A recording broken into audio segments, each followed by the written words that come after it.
Hello,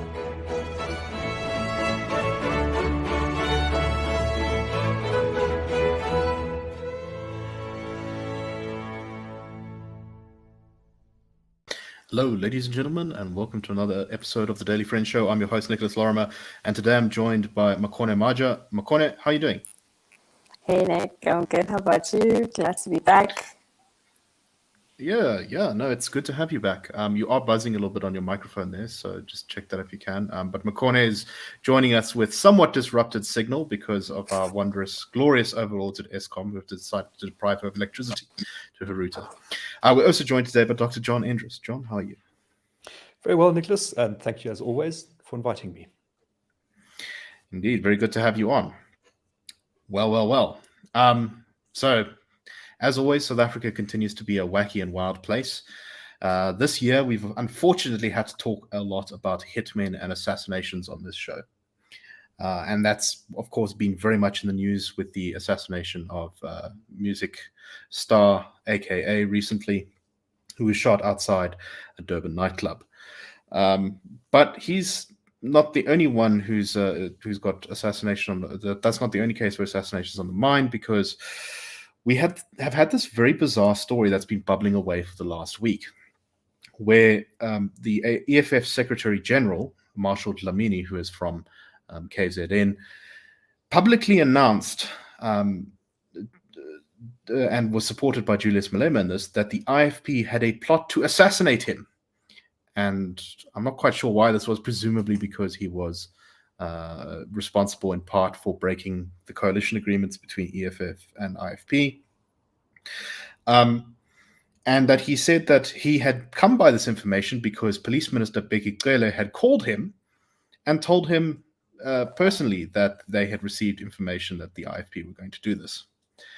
Well, things got a little bit weirder in that the police minister in Parliament yesterday denied that this had happened, and in fact said that after the police minister said that he had not in fact told the EFF this, that Marshal Dlamini came to visit him in person, begged him to lie for him in public, and then threatened retaliation against him if he didn't.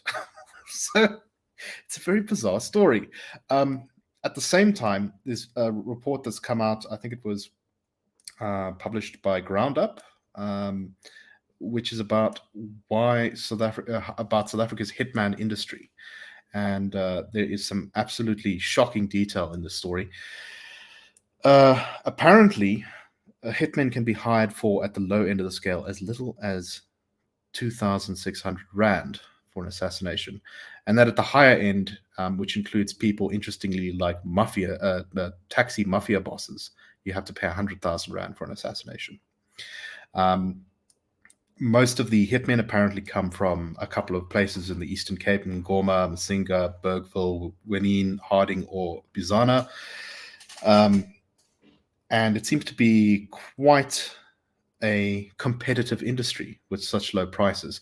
In fact, a lot of apparently what you're paying for when you pay higher prices is simply for the hitmen to bribe the police. So, John, let me start with you. Things are getting wild. Included in some of the stories I was reading today is this little fact that between 2000 and basically 2020, KZN was the center of assassinations in the country.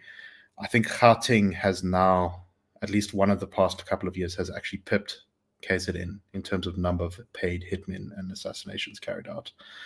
What do you make of all this? I mean, firstly, the weird EFF story, and then secondly, the industry and the problem in general. That's both weird and extremely concerning. I think that political assassinations or hits or contract killings probably exist pretty much everywhere, but they are very, very much suppressed in most societies. So the police does make sure that people like that get caught. You control the availability of weaponry. But what we're seeing here in South Africa is just such a blatant openness about prices, about actually killing people, that it is absolutely unbelievable. And there was also that assassination attempt on Andre de Ruyter.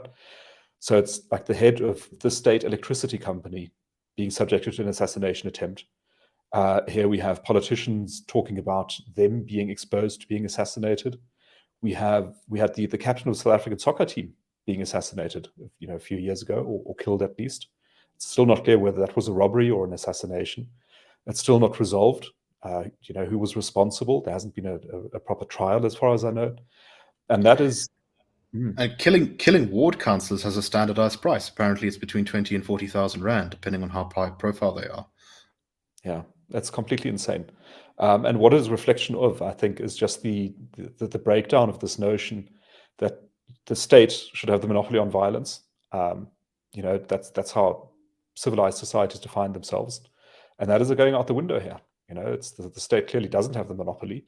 It is being shared out amongst all and sundry. All comers have the opportunity to pay somebody to kill somebody else, or to go and do it yourself, and that is not a foundation for a stable society. So it's extremely concerning, and it really does need to be addressed. Nick? Yeah, actually, when I was a councillor, I think on 2 occasions people threatened to kill me. One of them on a WhatsApp group, although I was too lazy to take it further because I didn't take him very seriously. But anyway, yeah, it's not great for the political culture of a country when something is so readily available. Makone, what do you make of this, particularly the bizarre EFF claims? First, I want to add to the list of civilians who've been assassinated that John has already touched on.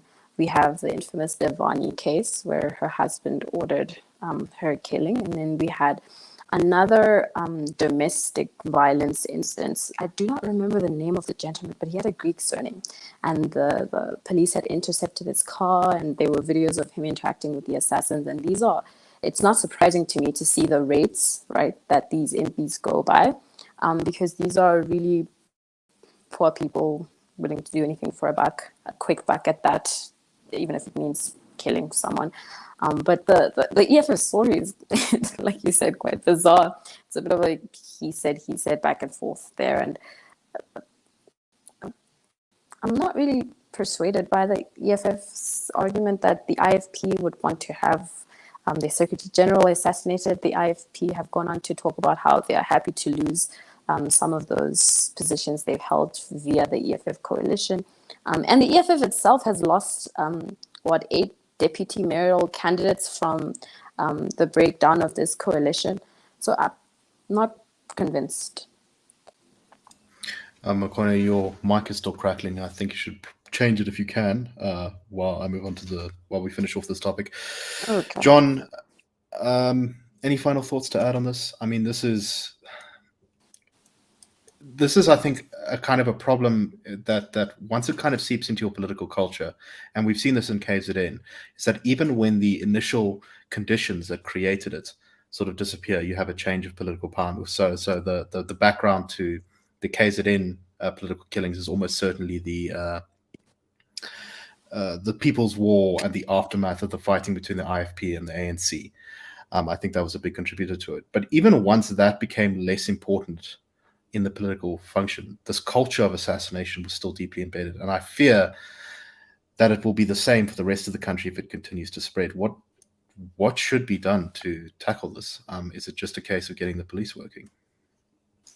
Ultimately, that's what it boils down to. I think, we often talk about decentralized solutions and communities sort of sorting out their own problems.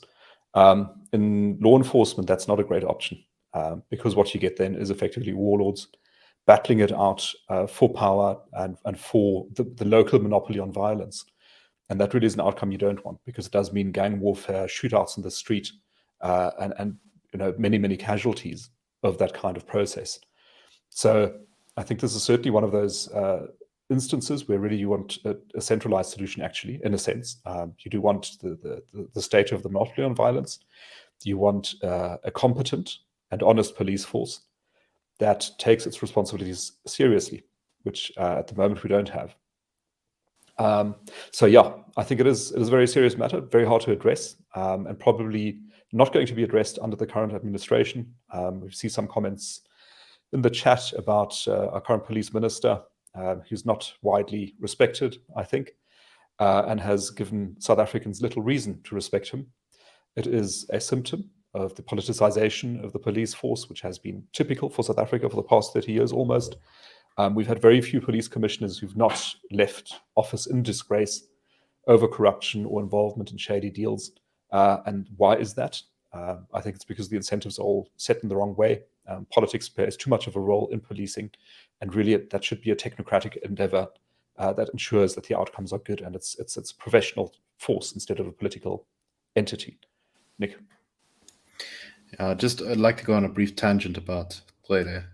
Yesterday, there were speeches in response to the State of the Nation address, and in response to John Steenhuisen's speech, which was quite aggressive, particularly at going at the crime issue, saying that since Ramaphosa became president, I think John Steenhuisen said there's been a 20% increase in crime. Bheki Cele began the ANC's response by saying, "We need to talk about how John Steenhuisen came about his wife," which I think demonstrates the lack of seriousness that the ANC takes some of these issues. Classic diversion and hoping people won't notice. Yes, digging up I don't know, how old is that scandal now? I think it's like 15 years old. Anyway.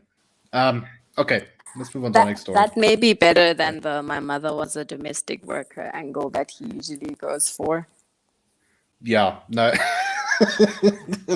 At least it's, not generic, I guess. But anyway. Okay, so our next story, we're seeing very interesting disruptions to the education system in the Western Cape, from two different directions and two very different issues, but you can see a sort of line of commonality between them. In one case, the Western Cape Provincial Education Department, led by David Mania, is very upset with what it is calling a blockade of students in particularly areas like Khayelitsha by taxi organizations.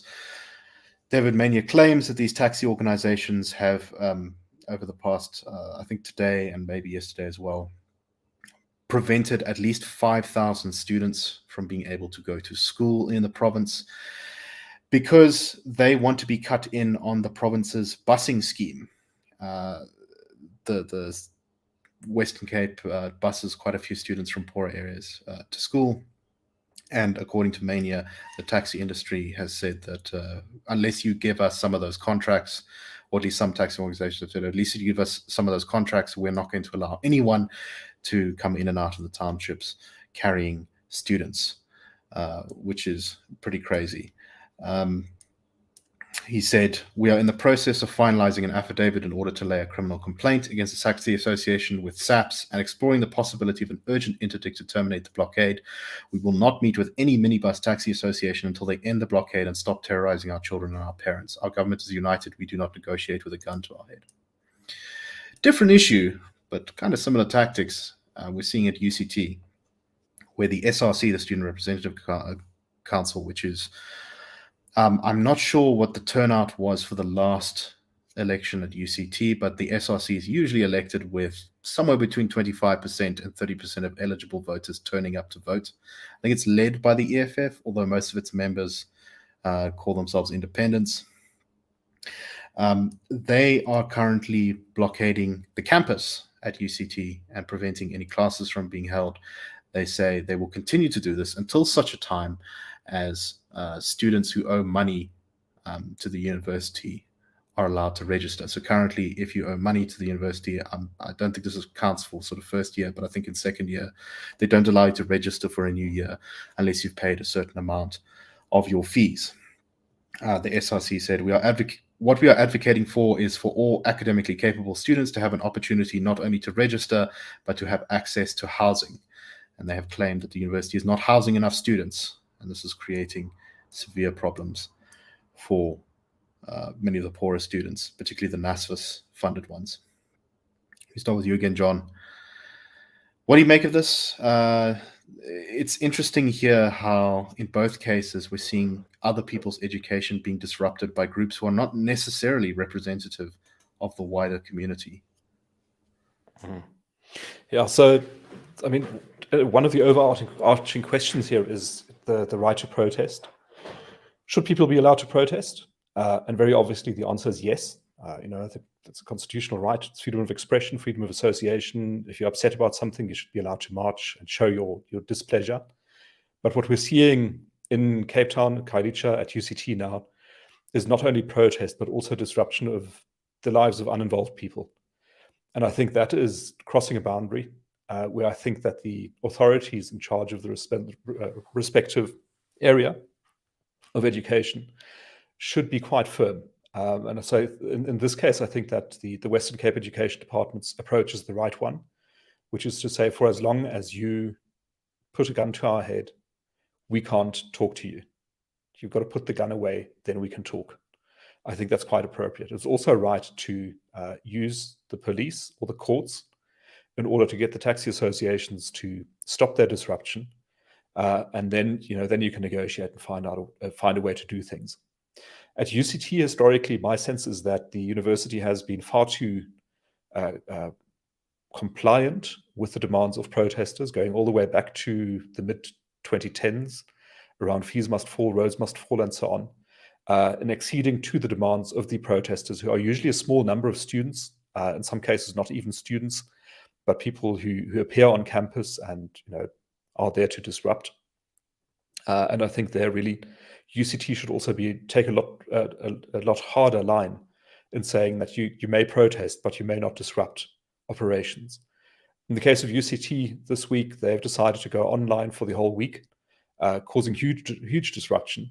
I don't know if it's 20,000 students, 25,000 students, plus faculty, plus staff, plus administrators, who will now have to work from home because a small group of students, or so-called students, decided that they have certain demands that they want to see met. I think it is not acceptable and inappropriate. And I think that the UCT management should take a really hard line against this. Nick. Yeah, it's really concerning to me because actually kind of connected to the first one, there's a sort of mafiaization of how you do things in our political culture, which I think is an extremely negative development. When you sort of say, well, we have a grievance and we're strong and no one can stop us. So if you have a problem with it, tough. We're going to get our way whether you agree with us or not. It's not like they they hold a ballot specifically on these issues. They didn't ask all of the people in Khayelitsha whether their kids should be transported in minibus taxis or by provincial buses. Makone, what do you make of all this?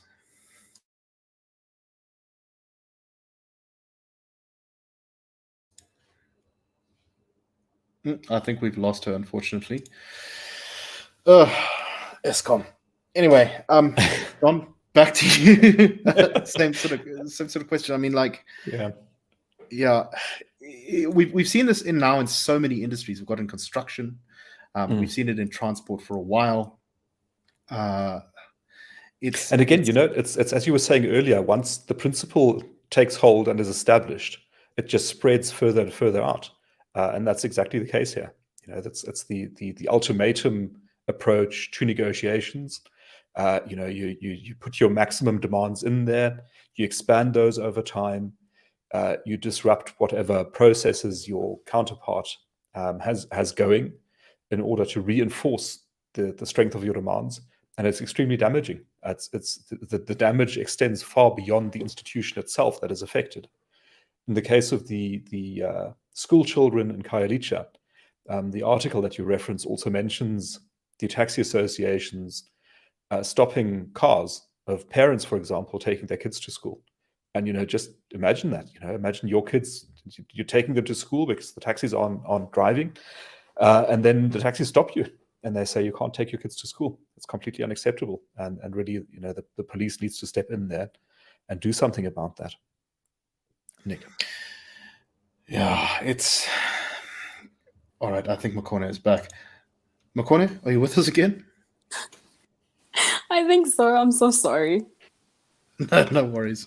Did you hear any of that about the issue with the Mafia taxis? I heard a bit of what you said. I missed, unfortunately, everything that John had to say about it. Anything to add before we move on?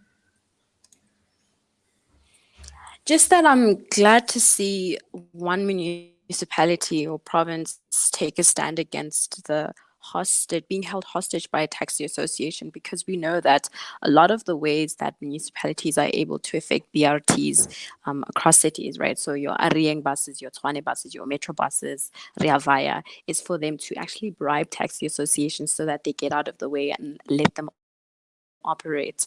But as much as I'm glad to see the Western Cape government take a stand against this, I'm also concerned about the spillage of violence over into areas like Kailicha where this blockade is happening.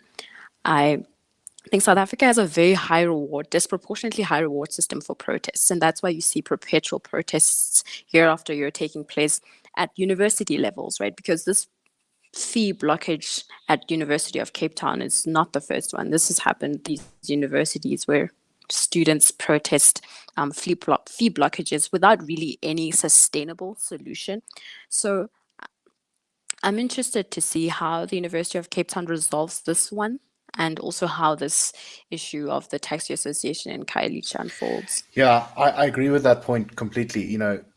No one would burn down a school as part of a protest if it didn't sometimes work. And I think that's exactly right, is that we often have a state that will ignore problems until protesters do something incredibly self-destructive, at which point it becomes embarrassing and they get involved, which is, it's like every time your dog made a mess in the house, you gave him a biscuit. It's terrible for your political culture. And yeah, I agree with your sentiments there, that it's important that there's perhaps a little bit of change here being taken. Although, as South Africa has shown many times, taking on the taxi organizations is a tough ask. So we'll see if the Western Cape government does prevail in this case. Oh, yeah, we've lost Makone again. Anyway, let's go on to US presidential politics. We haven't talked too much about US politics on the show for a while now, at least since the midterms happened there. But, the Americans don't have a lot of time before they go back into the presidential cycle. America always seems to be just on the verge. It has very short periods between its election cycles. And we are already seeing a number of people stepping up. Most people seem to agree that Joe Biden, despite his age, will probably run for another term for US president. He hasn't officially announced, but I would say that the money tends to be in favor of him announcing for a second term. Because the alternative would be his vice president, Kamala Harris, who maybe we'll talk about a little bit later. We also are seeing the Republican side heating up for race. We've already seen Donald Trump announce his candidate for presidency again. There's a lot of speculation that Florida Governor Ron DeSantis will announce his bid. But there's a new entrant into the arena, and that is former ambassador to the UN and South Carolina Governor Nikki Haley, who has just launched her campaign with a 3-minute video that's been put out on social media. John, what do you make of all this?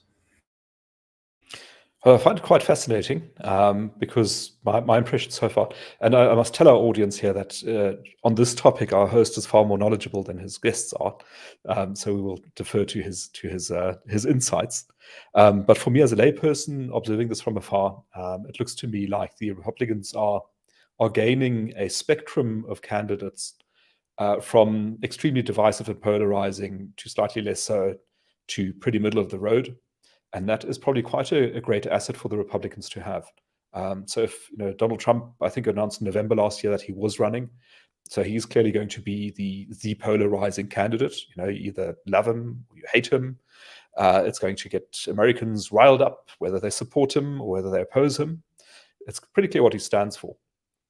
If the Republicans want to go a bit more centric, they've got Ron DeSantis probably lining up as well with a candidacy, who is a bit like Trump, but not quite as vulgar, I would say, in many ways.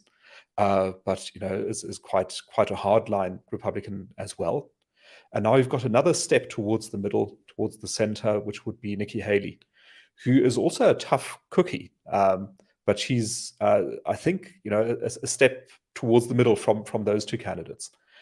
So I think this gives the Republicans a really nice spectrum of candidates that they can put on display and make available for the voters. And it'll be really interesting to see what comes out of that in the primaries, who of them emerges as the strongest, and whether the Republicans remain themselves as polarized as they have been, or whether they become a little bit more centric and manage to appeal to maybe a broader share of the voting base. And I will wait for Nicholas to tell me why all of that was wrong. Well, what was quite interesting, actually, in Nikki Haley's announcement video was that she very much brought up that point of electability. That seems to clearly be her pitch to Republican voters, is to say, you should vote for me because I have the best chance of winning. And she pointed out to the fact that, what was the phrase she used? She very clearly took a bit of a hit at both Biden and Donald Trump by saying we need a new generation of leaders, and also that Republicans have not done great in the last couple of elections, or at least have not met expectations, particularly in these midterms. However, it's just not clear that Haley has the profile, I think, to be a presidential contender. To be, she's going up against Donald Trump, who is one of the most famous people probably on the planet, actually. Not just because he's been president, but because he was already famous beforehand. And Ron DeSantis is not as famous outside of the United States, but within its politics, he's become a sort of totem pole for a lot of people in the Democratic Party on the left to attack as being a sort of, I don't know, lax on COVID governor was the kind of attack on him. Although, and also various other things he's done in Florida, like his tangling with critical race theory and stuff in Florida schools. So those have put them very much in the spotlight. When Nikki Haley was governor, she was governor of South Carolina, and it was quite a few years ago. And, South Carolina is not one of the biggest states in the US. She was the special ambassador to the UN for a while, but then she kind of dropped out of politics for a few years, at least on the forefront of it, when she resigned from that, from the Trump administration. So I think there was a poll that said something like 30 to 40% of Republicans don't have an opinion on her. And that's a sign that she's just not very well known. That being said, what was interesting was in some of the polling that's come out sort of since these rumors emerged that she was looking to announce for president. She's, I think, reached double digits in support amongst Republican primary voters. I think she's kind of around 12% or something. And what was also interesting was that she took almost equal amounts from both people who supported Ron DeSantis and people who supported Donald Trump. And a lot of people expected her to take mostly from Ron DeSantis and therefore basically just split the anti-Trump vote, which would ensure a Trump victory in the primary. Now, it's a very long way out. But they suggest that there might be a bit of a gap for her to reach through here, especially if DeSantis and Trump absolutely destroy each other, which they're very much looking like they're gearing up to do. It's looking like it's going to be the greatest WWE cage match in American primary politics. And this is on the back of quite a few years of WWE cage match style politics that we've seen from the US political system. So I would not bet money that Nikki Haley is going to be the Republican nominee, but I also wouldn't say that it's impossible. Any final thoughts, John? Yeah, just that those primaries are such a brutal process. To get through those, you have to be made out of, I don't know what, steel and nasty stuff. So I don't think many people have got what it takes. I don't know if Nikki Haley does. I think that may be the hurdle at which she stumbles. But who knows? Maybe she will be the first female U.S. president, which would be quite something, coming from the Republicans, as opposed to the Democrats. Have been angling for that for a long time, who are big on representation and diversity and inclusion and equity and all those things. So it would be quite a cocking of the snoot at the Democrats for the Republicans to elect somebody who's female and also of Indian origin. We'll see. let's see what happens in the next year and a half. And of course, we now live in a world with a very unlikely, but still, there's still a slight chance of this happening. Let's say Joe Biden doesn't run for president again, and the Republicans nominate Nikki Haley, and Kamala Harris becomes the Democratic candidate. That will be quite interesting, because the two women running then for presidential election will both be of Indian heritage, because Kamala Harris is, I think, half South Asian, half black, which I think would throw something of a confusing wrench into the awfulness of American identity politics, probably in a good way. Anyway, that's all the time we have for today. We hope you found the show interesting, and we will be back tomorrow.